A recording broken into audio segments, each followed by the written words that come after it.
कर्नाटक प्रदेश और तमिलनाडु प्रदेश ने एक साथ मिलकर एक ऐसे डकैत को पकड़ने के लिए योजना बनाई क्योंकि वो चंदन की तस्करी करता था और हाथियों का शिकार किया करता था। इसके पकड़ने के लिए लगभग 100 करोड़ रुपए से ज़्यादा की रकम खर्च हो जाती है, लेकिन 36 सालों तक उसका जंगलों पर राज चलता रहता है। वो पकड़ा ही नहीं जाता। हालांकि तमाम कोशिशें की जाती हैं और वो कोशिशें नाकाम हो रही थीं लगातार। वीरप्पन को पकड़ने के लिए उस पर इनाम भी रखा था कि कोई जिंदा या मुर्दा अगर वीरप्पन को पकड़ कर लेके आएगा तो उसे 5 करोड़ रुपए का इनाम भी दिया जाएगा। लेकिन किसी की हिम्मत ही नहीं होती थी वहाँ तक पहुँचने के लिए, क्योंकि उसने 184 लोगों की हत्या की थी, साथ ही 2000 से ज़्यादा हाथियों का शिकार किया था। हाथियों के जो दांत होते हैं उसकी तस्करी की थी और उससे लगभग 16 करोड़ रुपए उसने कमाए थे। चंदन की लकड़ी की तस्करी करने के बाद उसने लगभग 143 करोड़ रुपए के आसपास कमाए थे। इस तरह की बातें थी। हालांकि 18 अक्टूबर 2004 को पुलिस की मुठभेड़ में जब वो बीमार होता है, अपना इलाज कराने के लिए जा रहा था, उसे एम्बुलेंस की ज़रूरत थी और पुलिस ने पहले से ही जाल बिछाया हुआ था और उससे जाकर एम्बुलेंस में जाकर बैठ जाता है। पता चलता है कि एसटीएफ का एक अधिकारी उस एम्बुलेंस को चला रहा था और एक स्थान पर जाकर रोक देता है। 22 से ज़्यादा पुलिस वालों ने उस पर जब गोलियां चलाई हैं, उसके बाद वीरप्पन का नाम हमेशा हमेशा के लिए दफन हो जाता है, ख़त्म हो जाता है। उसका नाम तो ख़त्म हो जाता है, लेकिन दक्षिण की कहानियों में अक्सर वीरप्पन का नाम ज़रूर आता है। और ऐसे ही एक फ़िल्म के डायरेक्टर और लेखक होते हैं सुकुमार।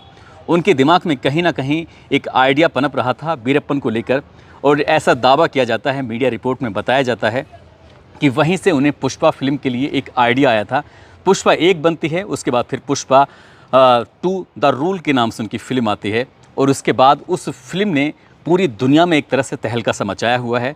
भारत के बताते हैं कि सबसे ज़्यादा कमाई करने वाली वो फिल्म बन जाती है। लेकिन उस वक्त इस मामले में हड़कंप मच जाता है जब उसके फिल्म के हीरो को पुलिस गिरफ्तार कर लेती है।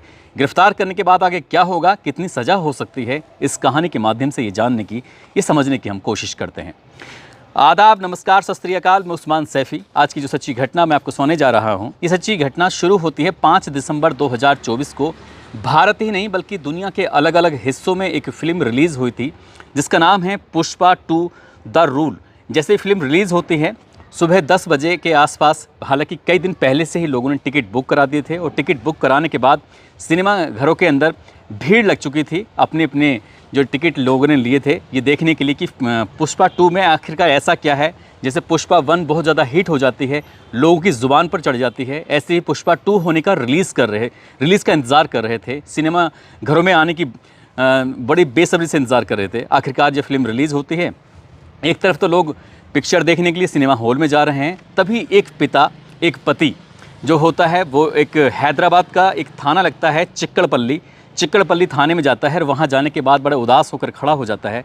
एसएचओ के बारे में पूछता है संतरी से कि साहब कब आएंगे। वो कहते हैं कि बस आने ही वाले हैं। जैसे ही 10 बजते हैं, एक तरफ तो सिनेमा हॉल में 10 बजे फिल्म शुरू हो जाती है, पहला जो शुरू होता है, दूसरी तरफ एसएचओ के आने का इंतज़ार 10 बजे थाने में एक व्यक्ति कर रहा था। और वो जो व्यक्ति जब इंतज़ार कर रहा है तभी एसएचओ आते हैं। उसके बाद एसएचओ साहब से कहता है कि साहब मैं एक एफआईआर दर्ज कराने के लिए आया हूँ। जैसे ही एफआईआर के बारे में पूछा जाता है कि ठीक है आप करा सकते हैं, नोट करा दीजिए, लेकिन जब वो नाम लेता है तो नाम सुनकर एसएचओ भी खड़ा हो जाता है, सोचने पर मजबूर हो जाता है कि आखिरकार ये बोल क्या रहा है। दरअसल उसने संध्या थिएटर के मालिक उनके ऊपर एफआईआर दर्ज कराने की बात की। साथ ही पुष्पा फिल्म का जो हीरो होता है अल्लू अर्जुन, इसके खिलाफ यानी कि हीरो के खिलाफ एफआईआर दर्ज कराने की बात कहता है। तभी जो एसएचओ होता है पूरी कहानी सुनता है। पूरी कहानी सुनने के बाद अपने उच्च अधिकारी यानी कि एसएसपी को फ़ोन मिलाता है कि साहब एक व्यक्ति आया है और वो एफआईआर दर्ज कराने की बात कर रहा है, ऐसे में क्या किया जाए। तभी वो पूरी कहानी सुनता है। एसएसपी ने कहा कि ठीक है, अगर वो शिकायत लेकर आया है, उसकी शिकायत में अगर पुख्ता जानकारी है तो कोई दिक्कत नहीं है, एफआईआर करिए, जांच करिए, जांच के बाद जो भी स्पष्ट हो सकेगा उसके बाद अपनी कार्रवाई करना। अब जैसे ही तहरीर मिलती है, उस तहरीर के आधार पर पता चलता है कि एक दिन पहले यानी कि 4 दिसंबर 2024 को की रात लगभग 9:30 बजे के आसपास का वाक़या रहा होगा। पुष्पा 2 द रूल फिल्म का जो स्क्रीनिंग चल रही थी, तो स्क्रीनिंग ये संध्या थिएटर जो कि हैदराबाद में लगता है, वहाँ पर स्क्रीनिंग चल रही थी। बड़ी संख्या में जो दर्शक थे, देखने वाले, वो आए हुए थे। इसी बीच में अचानक ही वहाँ पता चलता है कि कुछ सुरक्षा गार्ड जो थे वो अचानक दिखाई देते हैं और किसी की जब नज़र पड़ती है, क्योंकि वो व्यक्ति पहचानता था कि ये गार्ड किसी और के नहीं बल्कि जो पुष्पा फिल्म का हीरो है अल्लू अर्जुन, ये तो उनके गार्ड हैं, बस उसका शोर मचाना था। जैसे उसने कहा कि अल्लू अर्जुन भी यहाँ आ चुके हैं, जबकि यहाँ उनके आने की ना कोई खबर थी, ना कोई सूचना थी, ना कोई किसी तरह की कोई प्लानिंग थी। और अचानक ही संध्या थिएटर के अंदर जैसे सुरक्षा गार्ड दिखाई देते हैं, तभी पता चलता है कि अल्लू अर्जुन भी तो वहाँ पर आ चुके हैं। जितनी भी भीड़ वहाँ पर थी, और ये सुनने के बाद आसपास के लोग भी तत्काल प्रभाव से वहाँ पर पहुँच जाते हैं। भगदड़ मच जाती है, और भगदड़ कुछ इस तरह से मचती है कि एक महिला होती है, उस महिला का नाम रेवती होता है, जिसकी उम्र लगभग 35 साल के आसपास होती है। छोटा सा उसके पास एक बालक होता है जिसका नाम तेज होता है। वो उस भीड़ में, जो फिल्म की स्क्रीनिंग चल रही थी, स्क्रीनिंग के दौरान जब भगदड़ मचती है तो उस महिला, कभी कोई उसके ऊपर कदम रखता है तो कोई बच्चे को कुचलने की कोशिश कर रहा था, तो महिला का दम घुटता है, और दम घुटने के बाद उसकी हालत इतनी ज़्यादा ख़राब हो जाती है, जो उसका बेटा तेज होता है उसकी भी हालत ख़राब हो जाती है। अब यहाँ से भीड़ छटती है, तब पता चलता है कि एक बालक और एक उसकी माँ दोनों ज़मीन पर बेहोशी जैसी हालत में पड़े हुए हैं। तत्काल उनको नज़दीकी हॉस्पिटल लेके जाते हैं, और जैसे ही हॉस्पिटल लेके जाते हैं तो डॉक्टर इलाज करना शुरू कर दें।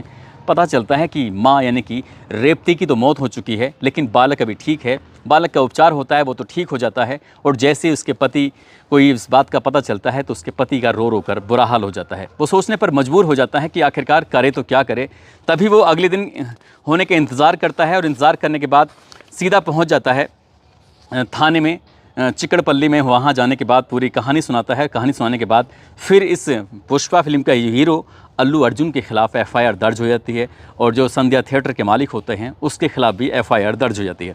एक तरफ तो उनके खिलाफ एफआईआर दर्ज हो जाती है 5 दिसंबर 2024 को। उधर जो फिल्म लगातार चल रही है तो सिनेमा घरों में लोगों की भीड़ एकदम से टूटने लगती है।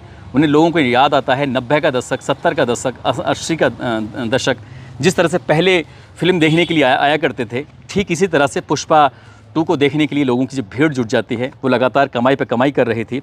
इधर माँ भी मर जाती है, बेटा उसका घायल हो जाता है, और पति इस मामले की जब एफआईआर रजिस्टर्ड करा देता है तो उसके बाद फिर 7 दिसंबर 2024 को अल्लू अर्जुन की तरफ से एक प्रतिक्रिया आती है।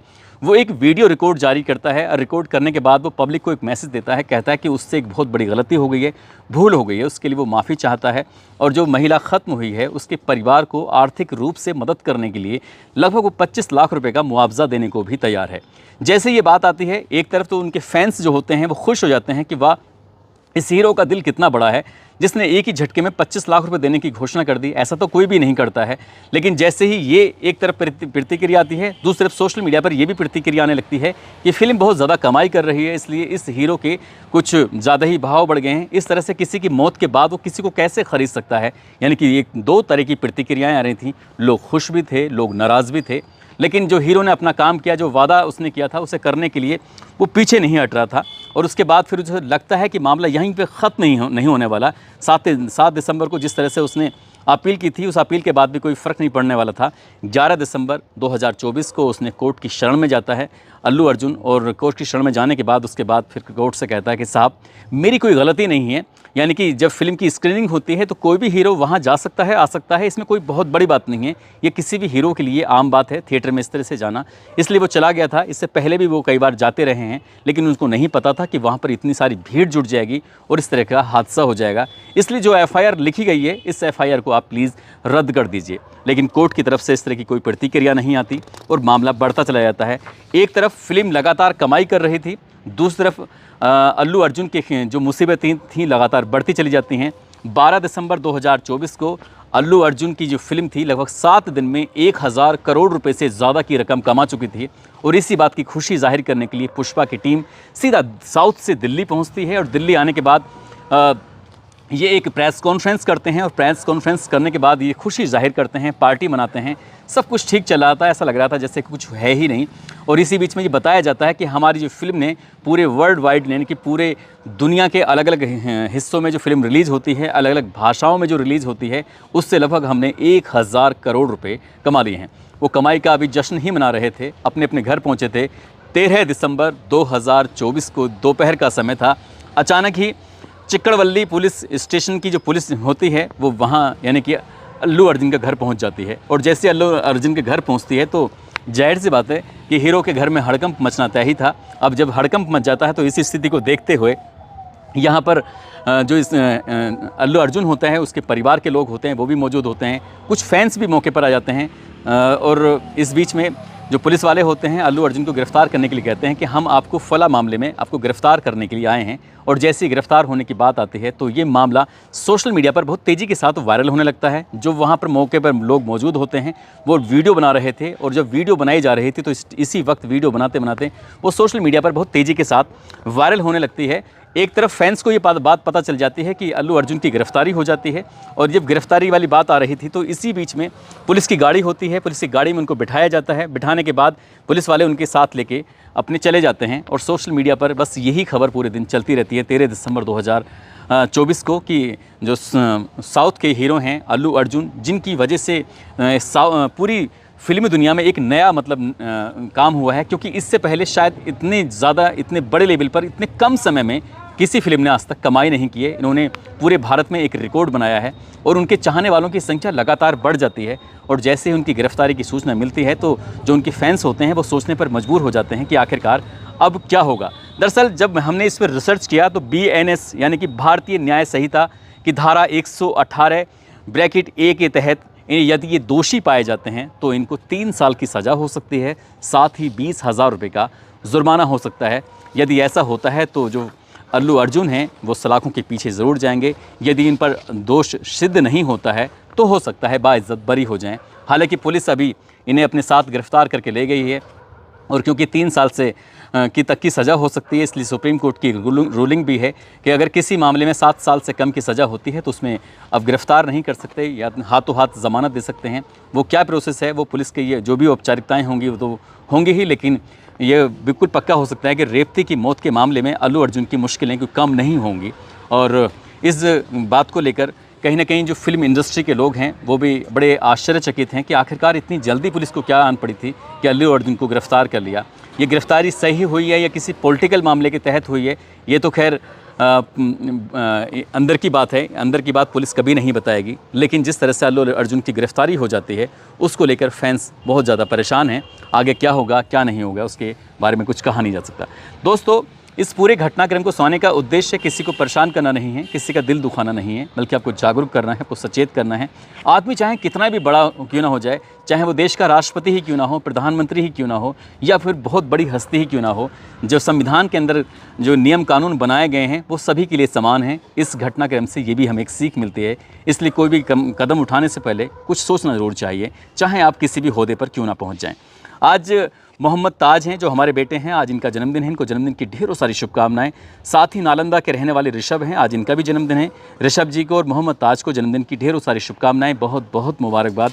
साथ ही कुछ लोगों ने नाम लेने की अपील की है, जिसमें नेपाल से केशव राणा हैं, अलीगढ़ से उदय प्रताप, ग्वालियर से रमेश बघेल, राजस्थान से असलम खान, जम्मू से कमलेश भगत, पूजा गुप्ता हैं, मोहम्मद मौसम खान मेवात से, कंचन, सुभाष बिश्नोई, सूर्या यादव सूरत से हैं, मोहम्मद शमीम मुरादाबाद से, अरुण यादव बिहार से, अनमोल खान पंजाब से, एहसान आलम मुजफ्फरपुर से, मनोज कुमार, भरत कुमार, महेश यादव, सोनू कुमार, इन लोगों ने नाम लेने की अपील की थी। आप सब लोग अपना ख्याल रखें, सुरक्षित रहें। जय हिंद, जय भारत।